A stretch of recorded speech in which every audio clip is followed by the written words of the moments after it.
She Picks Up the Pen, a theatrical poetry showcase. Written by Risha Nicole, Isabella Kaufman, Hannah Stevens, Cavanaugh, Corvyn Appleby, Antonio DeJesus, and John J. Smith. Featuring performances by Anya Miller, Dakota Cypher, Hannah Stickel, Ian Macdonald, Liz Maravola, Maddie Vaughan, and Mykaela Euton. Edited and produced by Corvyn Appleby. Please be aware that some of the poems in this piece deal with topics such as child abuse, suicide, sexual assault, and eating disorders. Listener discretion is advised.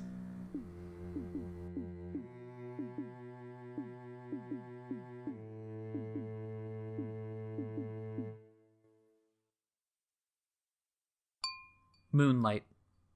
Written by Hannah Stevens.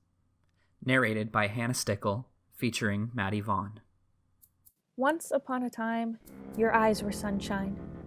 Do you remember the moment that the cruelty of reality plucked the sunflower seeds from your irises, and they never grew to direct you to the sunlight?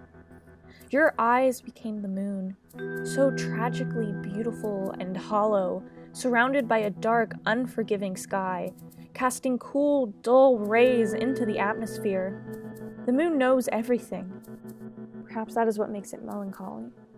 The leaves used to whisper to you as you whisked through the trees with childhood joy. Ignorance is bliss. They breathed. You never understood what they meant. But now you do. Now that everything you thought you knew shattered before you and harsh reality took its place, the moment you realized people weren't what they seemed. Secrets of their souls were not so secret anymore. And thus you bottled them in a mason jar, the lid screwed tightly, and stored it in your rib cage, restricting your lungs from expanding. There's not much room, but they live there now, reminding you that things were never what you thought they were.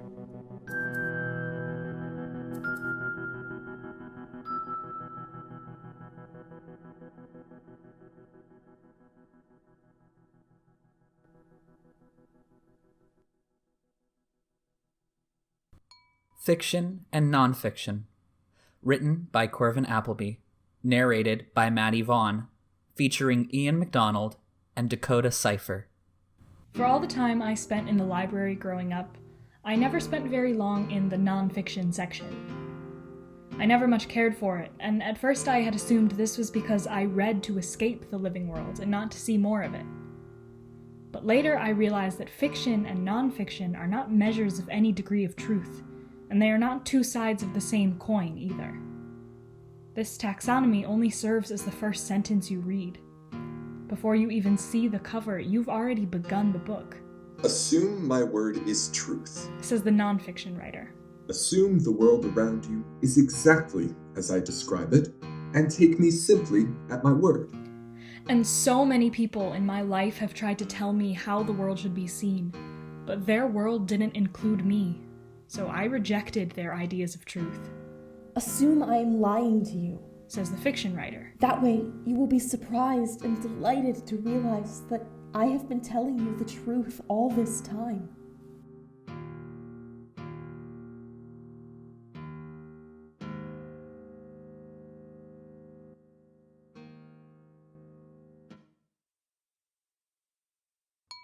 Indecision.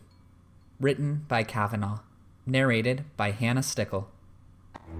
I don't know how to say I love you without making ties that bind. I cannot afford to be going crazy, and your rhythm makes me lose my mind. Your pulse calms me into stasis. Your words flood my thoughts and dreams. Your tender heart makes me want to stay, but the thought of staying makes me scream. My bridges are ready for the burning, ripe with scents of gasoline. But I love you says there's traffic and I can't afford fatalities. And every vein and heartbeat screams the words I long to say. To tell you you are worth the waiting, worth the strife, and worth the pain. This decision is not easy. Do not push me to confess. For now I have to truly ponder, will leaving hurt you more or less?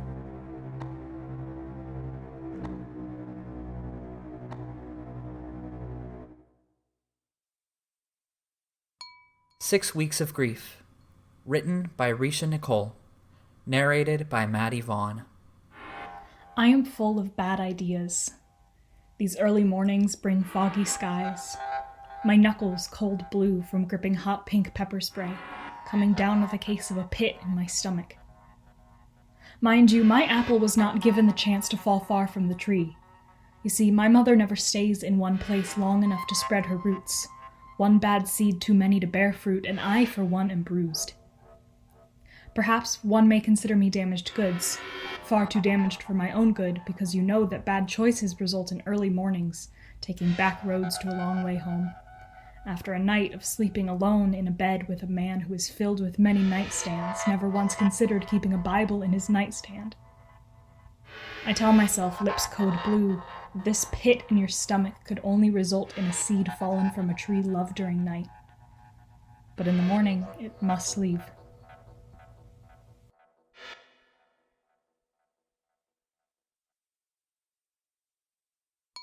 Matriarch. Written by Isabella Kaufman. Narrated by Anya Miller. Maybe someday I will understand what it means to be a giver of life. But right now, all I can do is cry into my mother's shoulder and lap her advice up like my first and last drink of water.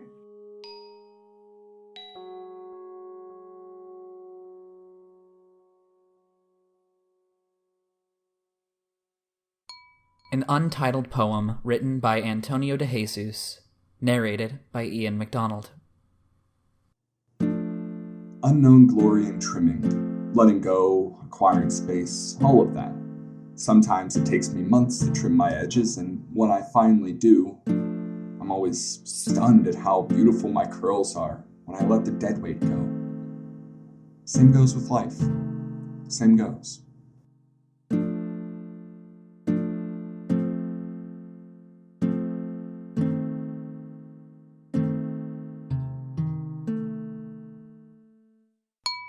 Love in Exhaustion. Written by Cavanaugh. Narrated by Ian Macdonald. I need time. I'm exhausted through my bones, and I can't help myself to be human. I don't want your eyes to reflect the mess I'm in when I look into them, because that means you see it too. I am not perfect, you know this, but I feel like I can maintain some delusion of decency if I keep you away. But I want you here. I will break down any moment now, and I don't want you to witness my destruction. But I want nothing more than to fall asleep in your lap as my tears are drying. You calm me down. Your presence is a warm hug and a long sigh wrapped into a moment of interaction. My heartbeat slows and I start breathing again. I need you now more than ever. But I just want you to stay away. I can't lose you. Please don't leave when I close the door. It'll open in the morning, but I'm tired. And you don't need me like this.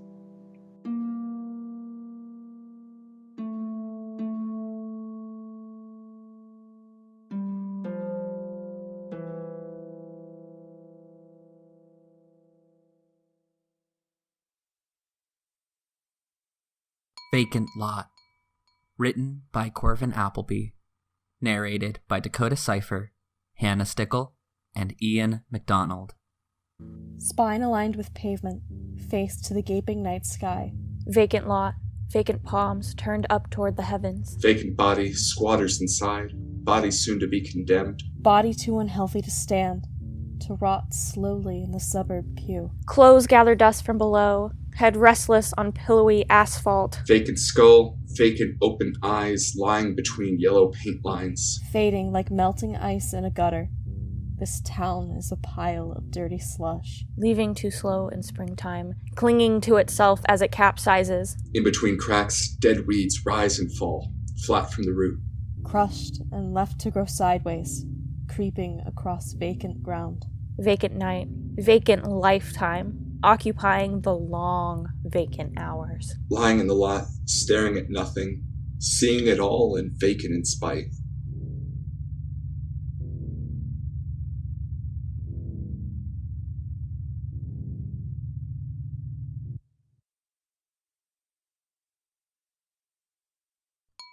Foliage and Frost. Written by Hannah Stevens. Narrated by Mykaela Euton. Snowflakes floating, crisp and beautiful, cascading down with grace. As a child, I would run outside ecstatic, catch them on my tongue. Now from my window I gaze, see them falling. Feel that familiar twinge in my stomach. The winter arrives and everything dies. I wonder how many more winters it will take for me to join the foliage and trees in their demise.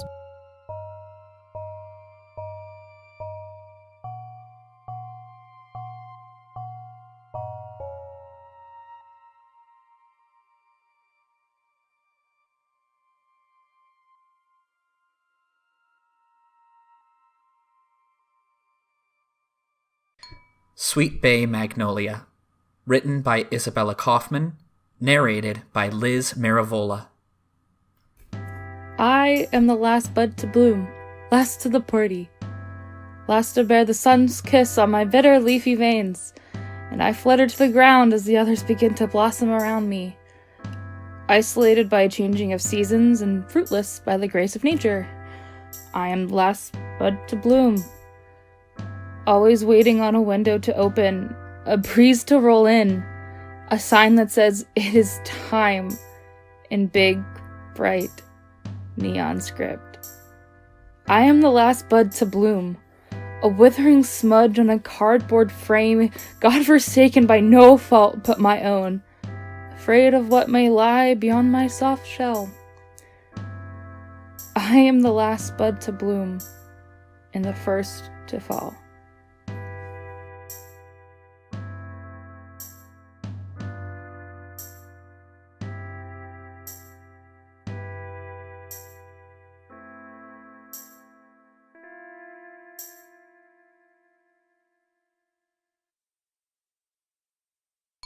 Backseat Sunsets. Written by Risha Nicole. Narrated by Mykaela Euton. There was a sad time where you and I both found peace in me being the unknown. When the sky burst with color and all I wanted to do was get out of the car. I wanted to feel the light of the world, to be swallowed by the sky, draped in a robe of colors. But you wanted to fulfill your pride. Search inside of me. Tell me you love me. Search inside of me. You never found the light in me. As the sky sensed the darkness, I wish I would have gotten out of the car. But I didn't even try. I wish you would have loved me, but I still can't find a reason why.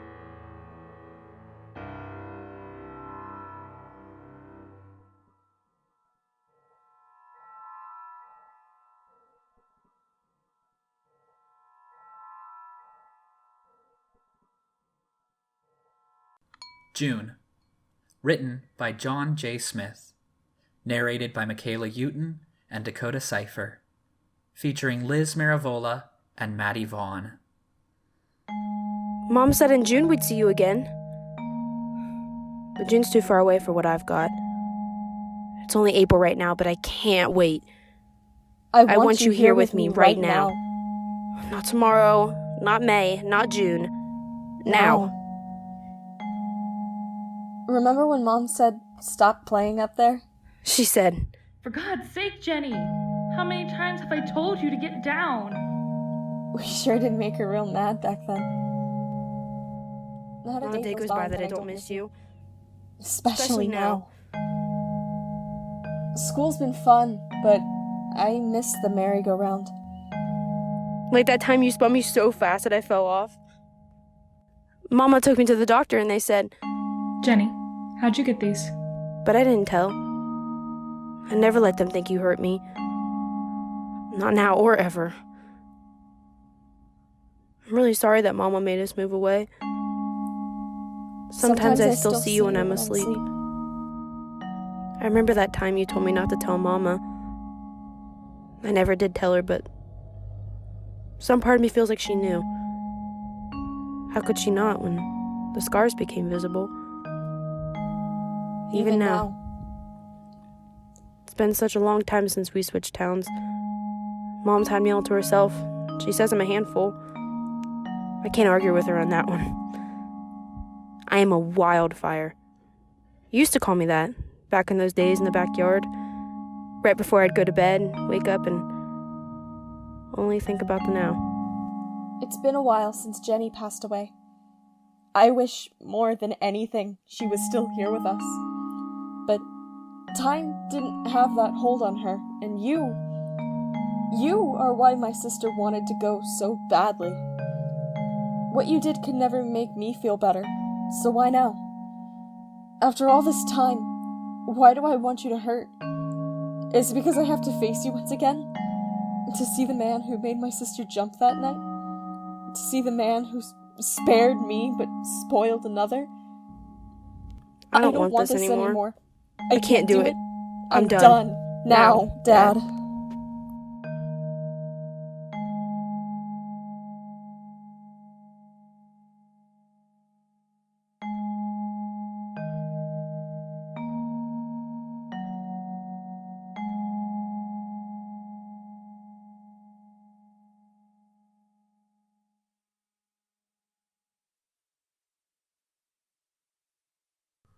Breaking Up with My Depression and Anxiety, Can You Do That? Written by Hannah Stevens. Narrated by Dakota Cypher. You're cool and all. And I get that you want to make yourself one of my personality traits. But I am really not digging that. So can you buzz off? You can't just go around manifesting yourself into people's heads so much that you are them and they are you. So do I say, it's not you, it's me. Or, it's not me, it's you.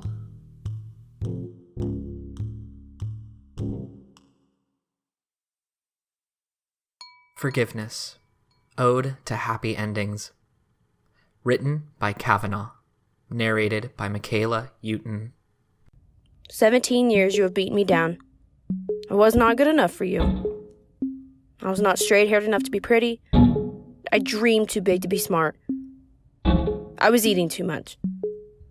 Until I wasn't eating enough. I didn't spend enough time with my peers. Until I didn't care enough about school. I would never be enough for you. Never did I dare dream of you being proud of me. I could never be enough. And now, just as I am grasping the edges of escape, you decide to barge into acceptance. You take my flaws in your hands and weep at their beauty. You open your arms to whoever I am and whatever I decide. You let me speak. You want to know more about me genuinely. I am so close to escaping the life you've tied me to. So close to burning your crippling bridge. So now you decide to be the woman I always needed you to be. Just before I'm allowed to forget you, you asked me to forgive. Forgiveness for 17 years of not being good enough. Forgiveness for the way I never believe when people tell me I'm pretty. Forgiveness for the childhood I couldn't have. Of a happy, healthy girl who could dream big and feel things other than loathing.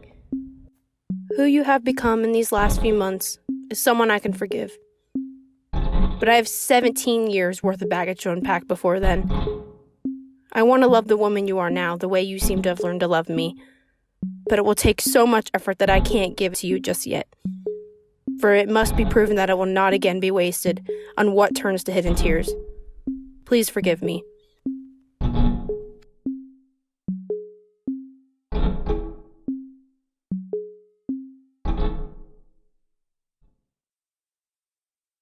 Senior Year. Written by Risha Nicole. Narrated by Anya Miller. First of all, I was sad and I didn't want to live anymore, let alone do my work.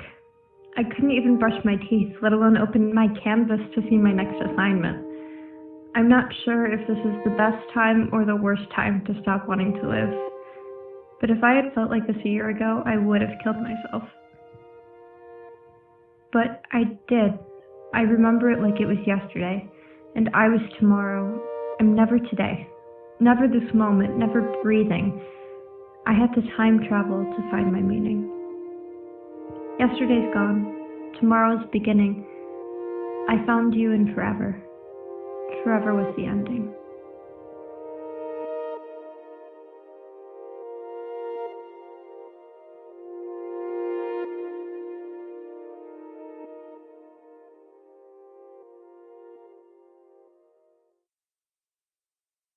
Adult Life, a choose-your-own-adventure poem. Written by Corvyn Appleby. Narrated by Liz Maravola, featuring Hannah Stickel, Maddie Vaughan, and Mykaela Euton. 1. You are an adult. To do your laundry, go to 2. To send an email, go to 3. To forget to do either of those things, go to 4. 2. You wash, dry, and fold your laundry. You are one day closer to dying. You are not any closer to becoming an adult. To continue the story, go to 1. You are an adult. To do your laundry, go to 2. To send an email, go to 3. You send the email. You are afraid you said something wrong. You are afraid you sounded stupid. You are afraid most of the time. To continue the story, go to 1. You are an adult. To do your laundry, go to 2. To send an email, go to 3. To forget to do either of those things, go to 4. You have done nothing productive. You don't know what's wrong with you. You don't know what you would look like if you ever left this place, ever stepped outside of yourself, and so you do not. To continue the story, go to 1. You are an adult.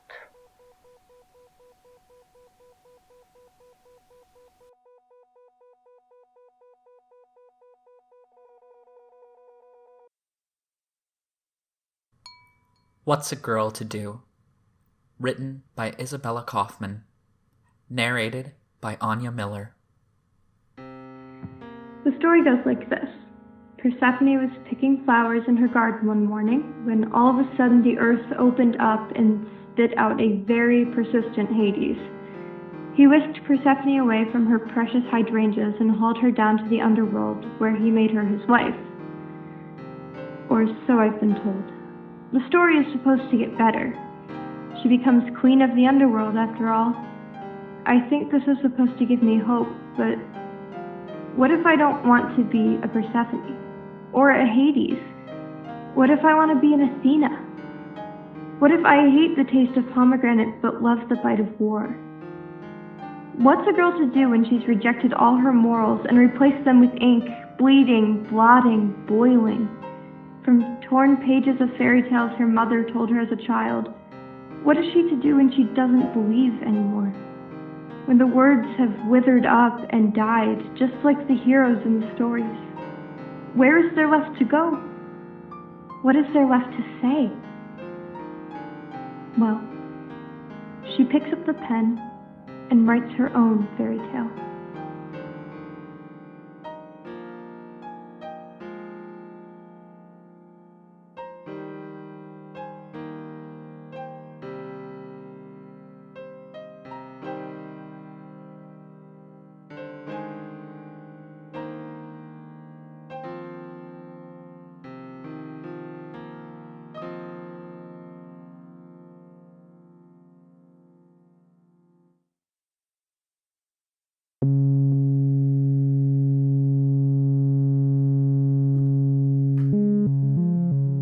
Special thanks to Dr. Daniel Raymond Naden, Charlie Malone, Nina Palatella, Regan Schell, Carrie George, Dr. Catherine Orr, the Wick Poetry Center, the cast for their performance, and the writers who contributed to this piece, and to you for listening. Thank you.